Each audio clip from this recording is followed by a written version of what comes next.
રથયાત્રાને લઈને શાંતિ સમિતિની જે બેઠકનું આયોજન કરવામાં આવ્યું હતું, અખાડા બાબતનું શું આખો મામલો છે અને કઈ રીતે આપણે શાંતિ સમિતિ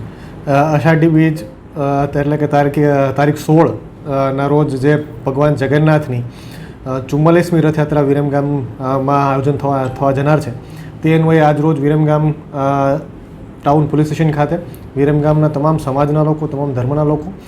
અને આયોજક જે રામકુમાર દાસ બાપુ છે તેમની સાથે આયોજકો સાથે મિટિંગ કરી અને શાંતિ સમિતિની મિટિંગનું આજે આયોજન કરવામાં આવેલું હતું. સમગ્ર મિટિંગ દરમિયાન સમગ્ર નગરજનોના લોકોને અપીલ કરવામાં આવેલી છે કે કોઈ પણ જાતનો કાયદો વ્યવસ્થાની પરિસ્થિતિ ન ખોરવાય. તમામ નગરજનોને જે રથયાત્રા તેનું ધાર્મિક મહત્ત્વ પણ સમજાવવામાં આવેલું છે. તમામ નગરજનોને સૂચના પણ કરવામાં આવેલી છે કે આવનાર આપના મીડિયાના માધ્યમથી પણ સમજ કરવા માગું છું કે જે લોકો છે આ રથયાત્રાના જ્યારે પ્રભુના દર્શન કરવામાં આવે છે ત્યારે કોઈ ધક્કામુક્કી ના કરે, કોઈ રથયાત્રાના દર્શન કરવા માટે મહિલાઓ આવતી હોય છે, નાના બાળકો આવતા હોય છે, કોઈને ધક્કો લાગીને ઠેસ ન પહોંચે. આ ઉપરાંત કોઈ તમામ ધર્મના લોકો છે, તમામ સમુદાયના લોકો છે, કોઈ સોશિયલ મીડિયામાં કોઈ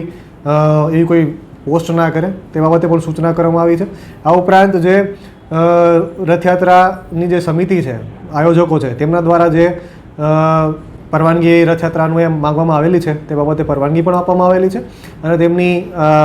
જે રજૂઆતો હતી તેમને રજૂઆતોને સાંભળીને તેમનું નિરાકરણ પણ કરવામાં આવેલું છે.